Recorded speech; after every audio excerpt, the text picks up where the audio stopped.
There was a time when Italy decided to challenge Japan, and they did it with 6 cylinders. That's how the Benelli 750 Se was born, the first production motorcycle with a 6-cylinder inline engine. Elegant, exotic, and with a sound that resembled a mechanical symphony, this machine didn't just want to be fast, it wanted to be unique. It was a work of art on wheels, ahead of its time and remembered as one of the most beautiful and daring motorcycles in history. Today, we're gonna relive it, the legend of the Benelli Se 750, the motorcycle that turned engineering into music.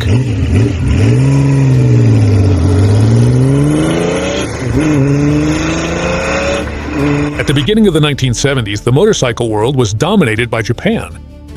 Honda had changed history with the CB 750, proven that a motorcycle could be powerful, reliable, and mass-produced without sacrificing quality.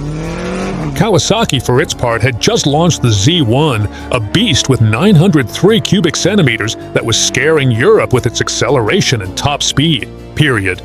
The Japanese factories all followed the same logic: precise engineering, controlled costs, and industrial-scale production.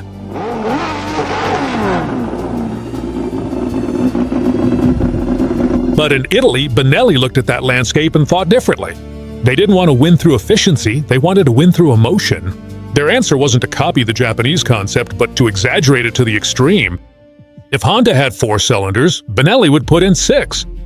In 1973, they introduced the 6.750, the first mass-produced motorcycle with an inline 6-cylinder engine, something that, until then, seemed reserved for prototypes or Formula One. From a technical standpoint, the Benelli 6 was insane for its time. 748 cubic centimeters, 6 inline cylinders mounted transversely, air-cooled, 3 twin carburetors fed that mechanical beast, and it boasted a claimed output of between 71 and 76 horsepower. Very respectable numbers for the 70s. All of that power was delivered to the rear wheel. Thank you. Power was delivered through a chain drive, inside a chassis that tried to contain a long, heavy, and complex engine. The goal wasn't to be the fastest in the world, but to be the most sophisticated, the smoothest, and the most visually striking. The sound was completely different from any other bike. It didn't roar like a Japanese 4-cylinder. Instead, it sang like a mechanical orchestra. The 6750 was a direct response to Japanese dominance, but with European DNA. Less calculation, what? While Japan said, let's make the best motorcycle in the world, Italy said, let's make the most beautiful one. It was a cultural statement. In the face of Japanese industrial efficiency, Benelli bet on luxury, exclusivity, and pure emotion. They weren't trying to sell thousands of units. They wanted to prove that Italy could still amaze the world with a work of passionate engineering.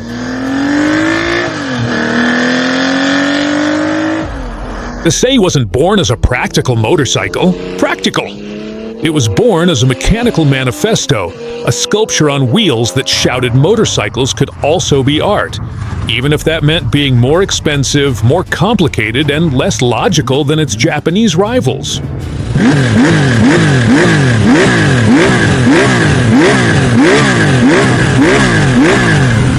Behind the Benelli 6750 was the ambitious mind of Alejandro de Tomaso, who saw motorcycles as works of art with engines. He came from the world of supercars, from the de Tomaso Pantera, and brought that philosophy to Benelli. Long lines, aggressive stance, and a stage presence that screamed exclusivity. For him, the 6 had to be a motorcycle you fell in love with before it even moved. He wasn't just after performance, he wanted to stir up emotion, pride, and desire, turning it into a rolling mechanical sculpture. The 6-cylinder engine was developed using the Honda CB500's 4-cylinder architecture as a conceptual base, stretching the block and refining its smoothness until it became a silky, musical inline 6. It wasn't meant to be the fastest, but the most spectacular. A bike that sounded like a Ferrari and looked like a piece of Italian art. For De Tomaso, the Sei had to prove that Europe could still challenge Japan with style, exclusivity, and character, even if that meant sacrificing simplicity and reliability in the name of passion. The real star of the Benelli SE750 was not its chassis or its speed. It was its engine. 6 cylinders inline on a street bike. Something absolutely insane for the early 1970s. While the world was just getting used to Japanese 4-cylinders, Benelli decided to double down with a long, complex, and exquisitely refined engine block. This resulted in an almost unreal smoothness, with minimal vibrations and a progressive power delivery that felt more like a sports car than a motorcycle.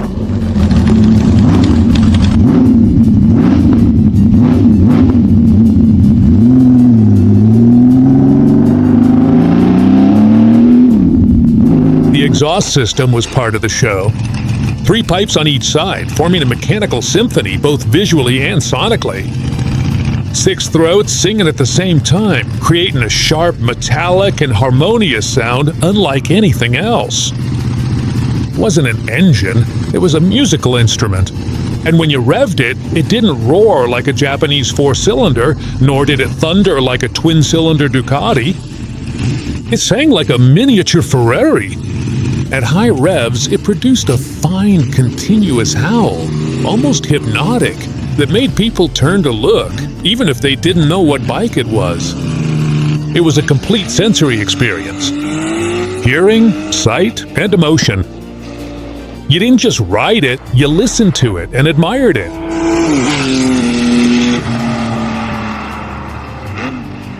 What's more, the engine behaved extremely civilly for its complexity.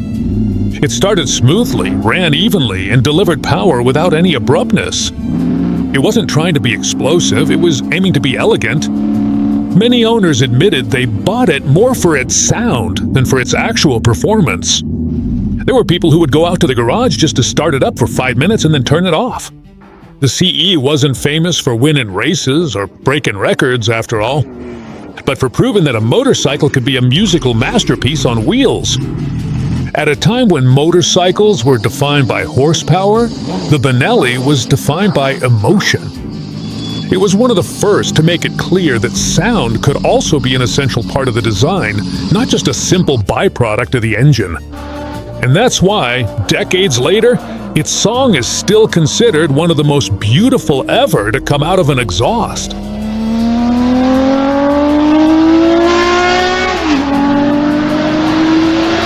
Unlike the Honda, the Benelli 6750, the first inline 6-cylinder motorcycle, has a much more temperamental reputation when it comes to oil.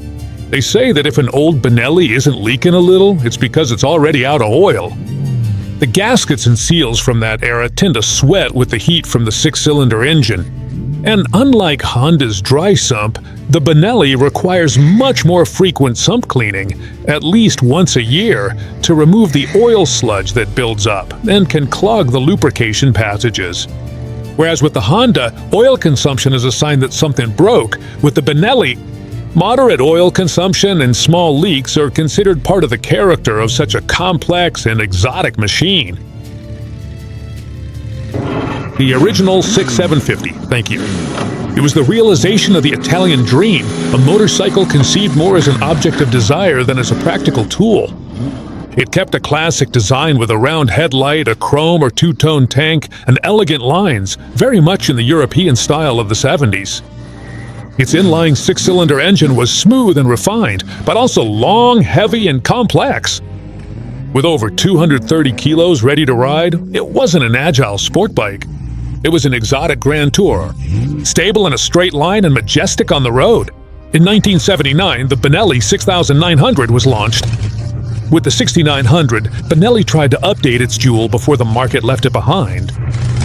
The engine went from 748 to 906 cubic centimeters, with more power and a bit more torque, aiming to compete with the ever larger Japanese bikes like the CB900 or the Kawasaki Z1000. The design changed as well.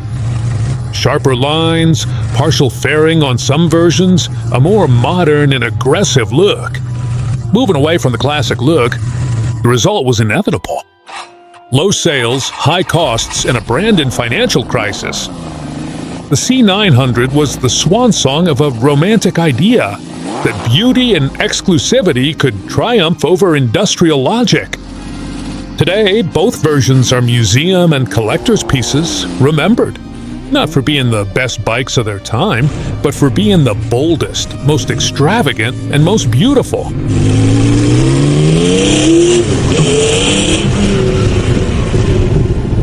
The Benelli 6750 was not created to win championships. It was not made to be economical, it was not designed to be practical, and it was not built to follow market logic. It was created to prove something much more daring, that a motorcycle could be a work of art on wheels.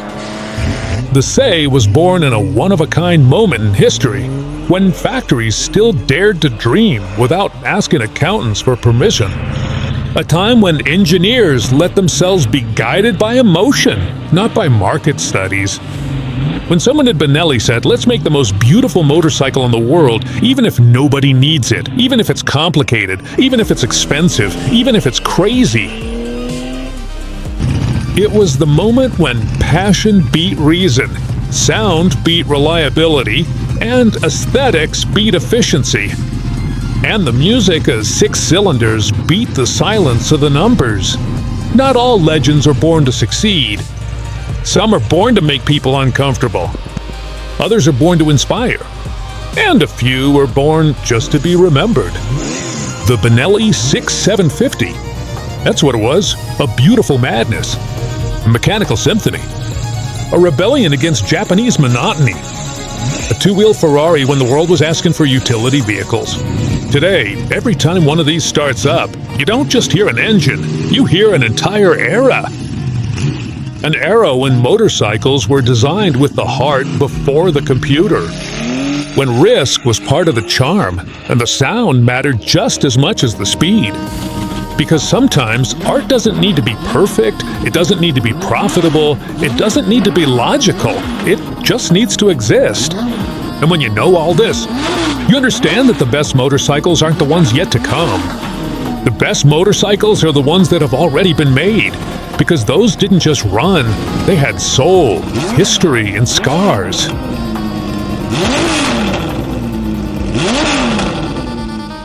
And if you want to discover the strangest engines, click on this video.